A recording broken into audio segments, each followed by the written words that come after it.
Hey yo, it's Nintendo Sony Free 2011 aka mainly Wolverine.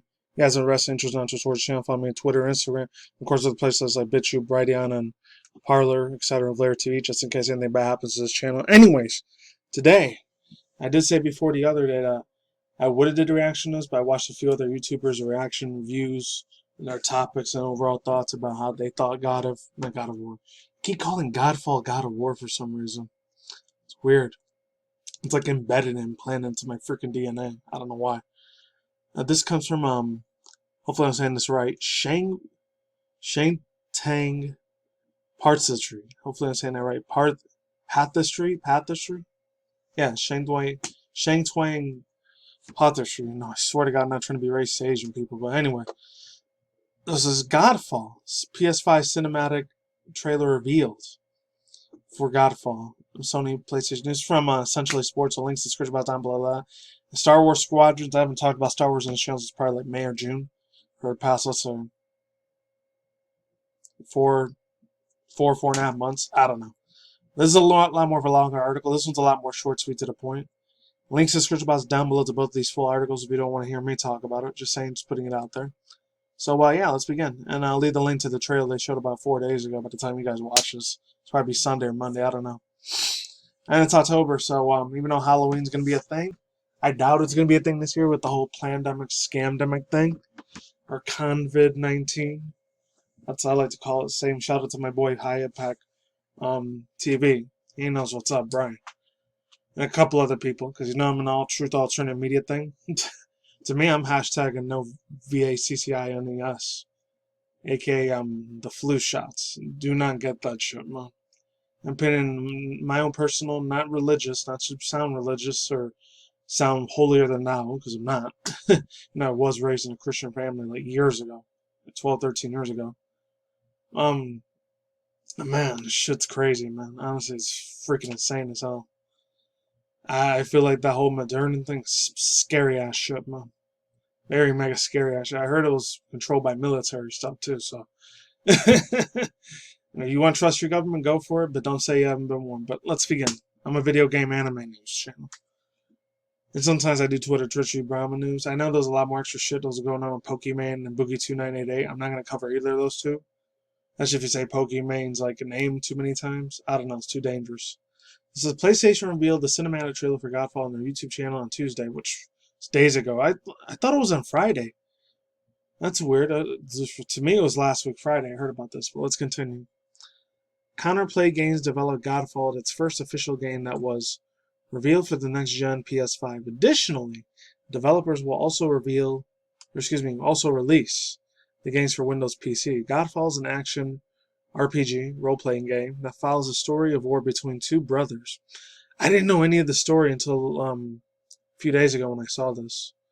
PlayStation laid out some of the lore for the game in the description of the video. It says, quote, "Oh yeah, I remember they were saying this. It says, if I'd left well enough alone, Marcos will still be bullying rivals and battling enemies. Instead, he's on the brink of the godhood civilization in ruins, leaving the gods.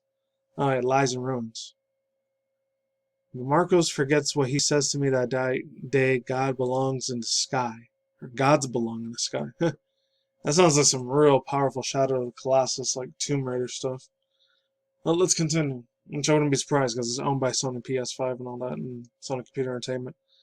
This is another PS5 game with fantastic storyline for PS5. The trailer below, titled "The Fall," describes the prologue of the game storyline and it's played the feud between two brothers which lead into war. When both of the armies were wiped out, it was left to two of them, and they were the only one. Could only be one winner. What follows is probably one of the best fighting sequences in the history of games, with mythical weapons and magic. I was going to say magical powers. However, Marcos, the evil brother, emerges victorious. Moreover, probably respecting the fraternity. Fraternity, he spares the life of his brother. Players will will take up the role of the protagonist with the goal of stopping Marcos from leading the typical world into the apocalypse. They will have to complete missions to unlock weapons and armor for the final battle as a part of the progress of the story. Let me just say before I keep going that battle scene that they did together was freaking badass as well, man. It looks so good. I had to watch it like 10, 20 more times so I can get my thoughts on that. That shit was top notch, like S rank level, platinum, gold level of freaking CGI mechanics on there. So it says the game will launch November 12th alongside the launch of the PS5. However, it was available for the pre-order both Epic Game Store and the PlayStation Store. It is available in 3 different editions with each different type of perk. The base version game consoles cost at $40.49 at PC, $69.99 on PS5. This is probably like British pounds or Canadian pounds. I don't know. Let's move on. The digital deluxe edition is priced at $54.99. PC is $8.99. Like I said, will grant players a day one access to the expansion scheduled for 2021. Finally, the Ascended edition costs $60.99, and the PC is almost $100 for the PS5. Along with the features of other versions, it comes down with the gold digital goods to help you save. Hopefully, I'm saying this right. I'm not going to butcher the name all the way out. Aperion. I never really played a lot of World of Warcraft, so I don't know like a lot of Elvish, Aramaic, Latin language. That's where a lot of that shit comes from. But whatever. On the gold Valor plate skin for Silvermane, Phoenix, and Greyhawk. 5 times gold weapon skins, golden shield, golden royal skin, unique multiplayer lobby titles, and orange Valor plate skin for Vertigo. They really like their gold plated stuff, man. Oh my god. Well, I think that's it. That's the overall thoughts, views, and opinions there, and some Fortnite news. I don't care. Yeah, so overall thoughts, views, and opinions. It was a really, really good ass trailer, man. I highly recommend you guys watch it. I'm kind of glad I didn't do a reaction to it, even though I kind of wanted to, because I don't know, people could have got copyright claims or strikes on their channel. So it's some beautiful, beautiful ass music, man. But let's continue. So it says Star Wars Squadrons reviews. It's not a trap. This comes from Chris Jared from Shack News. It's been about a good month or two the last time I read from them. Oh god, it was a lot longer than I thought. I'm only going to read half of the article. I'm not reading that whole thing. This is a long time ago. In a galaxy far, far away, Disney cut George Lucas' a fact check for the rights to milk Star Wars cow in perpetuity. Following more fat checks exchanges, EA became the predominant supplier of Star Wars video games to the masses.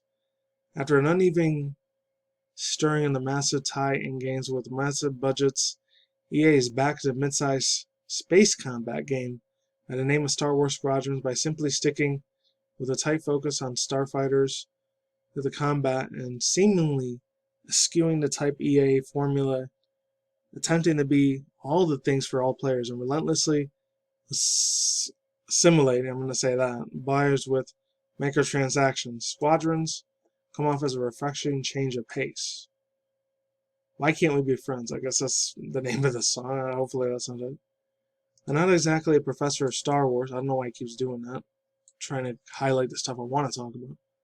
Alright, here we go. Star Wars history, and to be honest, I couldn't accurately describe any of the story arcs and precedents across the movies, but I am pretty sure that the Rebel Alliance has been at war with the Galactic Empire since the dawn of time.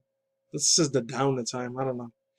Oddly enough, the opposite ideologies are also at each other's throats with Star Wars Squadrons, light force chokes, and sucking blue milk directly from the source.